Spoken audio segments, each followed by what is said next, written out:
Hello everyone, नमस्कार. स्वागत आहे तुमचं सुरभी निकम या यूट्यूब चॅनलमध्ये. तर तुम्हा सर्वांची सीईटीची तयारी खूप छान चालू असेल हे नक्कीच. पण ह्या सीईटीच्या प्रिपरेशनमध्ये आपण नक्की स्ट्रॅटेजी कशी फॉलो करायची, ती स्ट्रॅटेजी फॉलो करताना आपल्याकडून काही चुका नाही झाल्या पाहिजेत आणि कोणत्या स्टेप्स आपण फॉलो करायला पाहिजेत हे आजच्या व्हिडिओमध्ये मी तुम्हाला सांगणार आहे. आजचा व्हिडिओ हा खूप इम्पॉर्टंट असणार आहे, कारण की यामध्ये मी माझ्या एक्सपिरियन्स बेस सुद्धा तुम्हाला काही टिप्स अँड ट्रिक्स देणार आहे. आणि त्याचसोबत तुम्ही जेव्हा प्रिपरेशन करत असता तेव्हा तुम्हाला काय काय डाऊट्स येतात, काही अडचणी येतात आणि ह्या सर्व अडचणींना टॅकल कसं करायचं आणि त्याचसोबत तुमच्या मॉक टेस्टमध्ये उत्तम स्कोर कसा करायचा हे आज मी तुम्हाला इथे सांगणार आहे. जर तुम्ही माझ्या चॅनलवरती नवीन असाल किंवा अजूनही चॅनलला सबस्क्राईब केलं नसेल तर आत्ताच सबस्क्राईब करा आणि हो, बेल आयकन सुद्धा दाबा, जेणेकरून या चॅनलवरती येणारे नवनवीन अपडेट्स तुमच्याकडून मिस होणार नाहीत. तर चला व्हिडिओला सुरू करूया. तर सर्वात आधी आपण स्टार्ट करूया तुमच्या, माझ्या आणि या सर्व स्टुडंट्सच्या आवडीच्या म्हणण्यापेक्षा सगळ्यात सोप्या सब्जेक्ट पासून, तो म्हणजे केमिस्ट्री. आता केमिस्ट्रीचा अभ्यास करताना आपल्याला बाकीच्या सब्जेक्ट्सची कंपेअर थोडेसे कमी एफर्ट्स घ्यावे लागतात. आता असं मी का म्हणते की तुम्हालाही सुद्धा हे माहीत असेल, कारण की जेव्हा आपण केमिस्ट्रीचा अभ्यास करतो तेव्हा आपल्या एक कन्सेप्टची क्लिअर झालेली असते, त्यावरती बेस्ड आपण कितीही क्वेश्चन्स आरामात सॉल्व्ह करू शकतो. आता केमिस्ट्री 4 सेपरेट पार्ट्समध्ये डिवायडेड आहे. म्हणजेच कोणते तर applied chemistry, physical chemistry, inorganic chemistry आणि ऑर्गॅनिक केमिस्ट्री.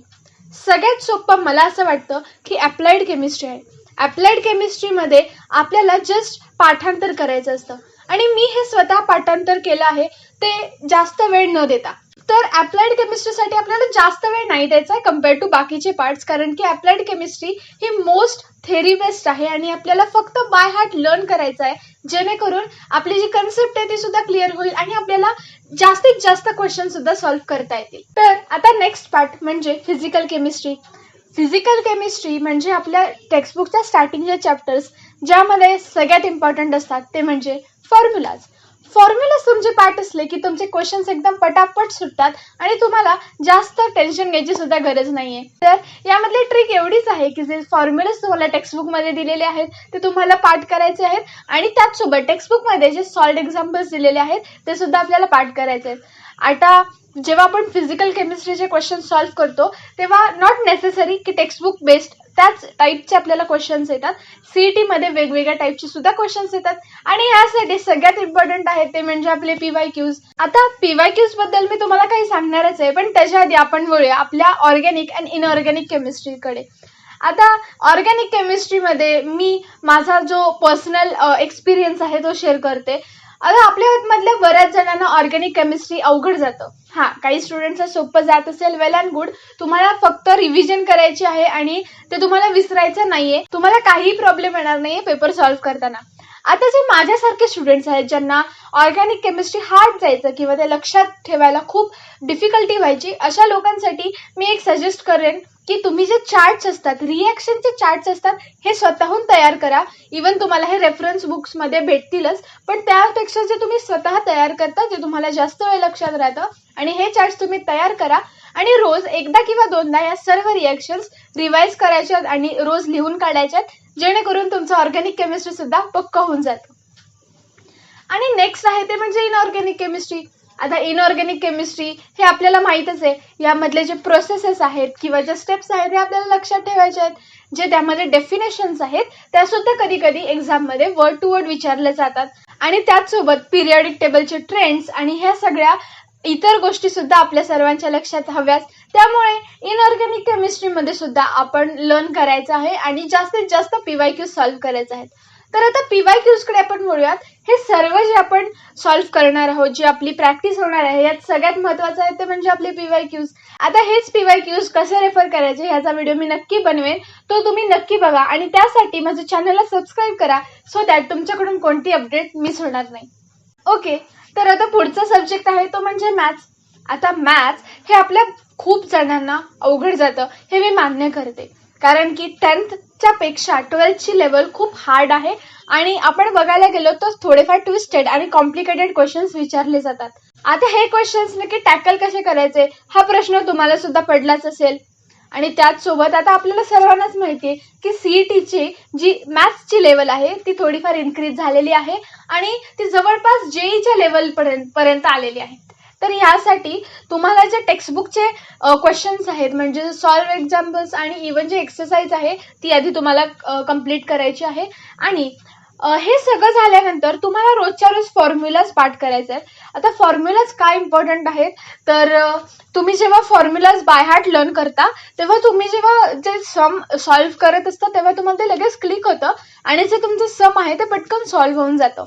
हे फॉर्म्युलाज कसे लक्षात ठेवायचे किंवा ते रोज मेमोराईज कसे करायचे ही ट्रिक सुद्धा मी तुम्हाला सांगितली आहे. जर तुम्ही माझे व्हिडिओज फॉलो करत असाल तर तुम्हाला ही ट्रिक नक्कीच माहीत असेल, ती म्हणजे 3R टेक्निक. जर तुम्हाला या ट्रिक बद्दल अजून माहिती जाणून घ्यायची असेल तर तुम्ही माझे सर्वात पहिले व्हिडिओ चेक करू शकता. त्यामध्ये मी सगळी ट्रिक खूप छान एक्सप्लेन केलेली आहे. तर मॅथ्समध्ये हाच एक मेन पोर्शन असतो की आपले फॉर्म्युलेज नीट पाठ पाहिजेत आणि त्याचसोबत PYQs. आता मी स्वतः खूप PYQs सॉल्व्ह केले होते. इवन ऑनलाईन ऑफलाईन मॉक टेस्टमध्ये माझी खूप प्रॅक्टिस झाली होती. अँड मी त्याचसोबत काही रेफरन्स बुक सुद्धा फॉलो केल्या होत्या आणि ह्या रेफरन्स बुकचा व्हिडिओ सुद्धा मी अपलोड केलेला आहे, तो सुद्धा तुम्ही जाऊन बघा. आणि ह्या बुक्स तुम्ही नक्की फॉलो करा कारण की ह्या खूप हेल्प करतात आणि जे तुम्ही प्रिपरेशन करता यामध्ये हे बुक्स 4 चांद लावतात. आणि मॅथ्समध्ये ओव्हरऑल जर तुम्हाला डिफिकल्ट वाटत असेल तर बेस्ट वे असतो ते म्हणजे स्किपिंग क्वेश्चन्स. कारण की जेव्हा आपण एक्झाममध्ये क्वेश्चन सॉल्व्ह करत असतो आपल्याला एक प्रकारचा स्ट्रेस असतोच आणि त्याचसोबत जर एखादा ट्रिकी क्वेश्चन आपल्यासमोर आला तर त्यामध्ये टाइम कन्झ्युम होतो, त्याचसोबत आपला कॉन्फिडन्स सुद्धा लो होतो. त्यामुळे बेस्ट वे आहे की तुम्हाला जर टाइम कन्झ्युमिंग किंवा थोडाफार कॉम्प्लिकेटेड क्वेश्चन दिसला तर तो स्किप करायचा आहे आणि लगेच पुढच्या क्वेश्चनकडे जायचं आहे.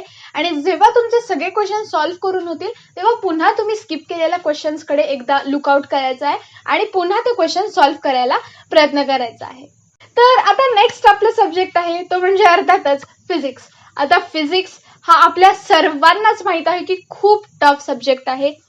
तर असं खरंच काही नाहीये, फिजिक्स अजिबात टफ नसतो.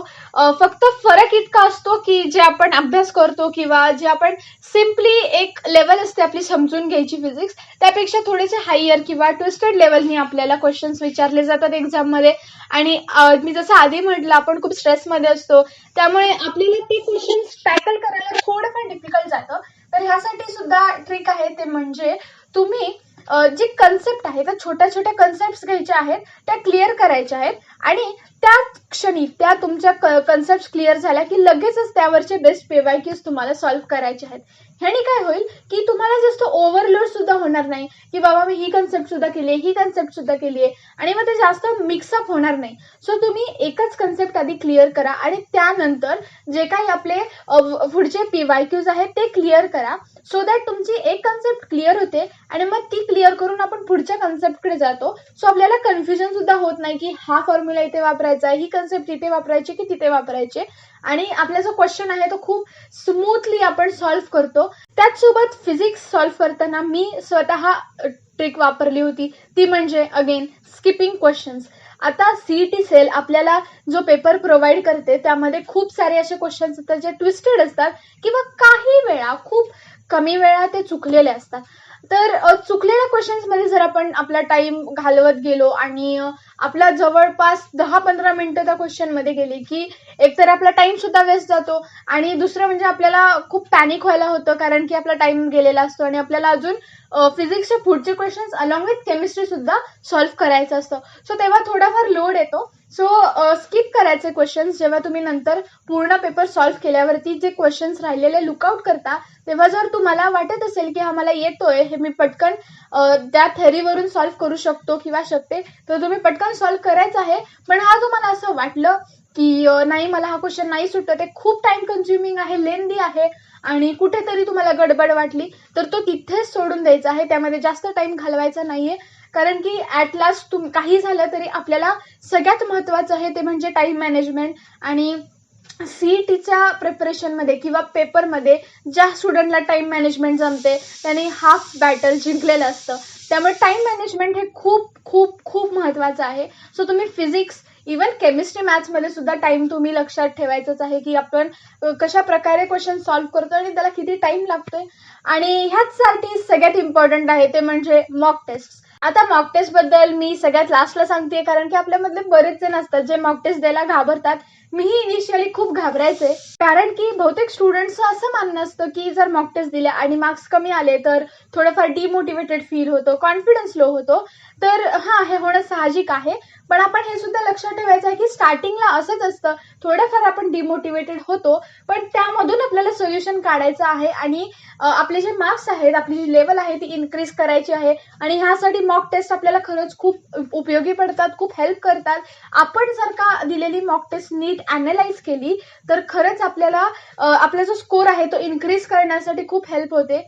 आणि तुमच्या सगळ्यांचा एक कॉमन डाऊट असतो, मी कमेंट्समध्ये खूप वेळा वाचलेला आहे, की आमच्या मॉक टेस्टमध्ये खूप कमी स्कोर होतोय किंवा ॲव्हरेज स्कोर होतोय, सो तो स्कोर कसा वाढवायचा. तर एक लक्षात घ्या, जरी तुमचा आता लो स्कोर होतोय, नो प्रॉब्लेम, असे खूप सारे मॉक टेस्ट द्या जेणेकरून तुम्हाला पेपरचा एक पॅटर्न लक्षात येतो आणि टाइम मॅनेजमेंट सुद्धा लक्षात येते. आणि जेव्हा तुम्ही असे अजून अजून क्वेश्चन सॉल्व्ह करत जाता तेव्हा तुम्हाला ते एक डेली रुटीन होऊन जातं, सो दॅट एक पॉईंटमध्ये तुमचा जो पॅनिकनेस आहे तो कमी होतो आणि तुमचा फोकस जास्त त्या क्वेश्चन्सवरती राहतो.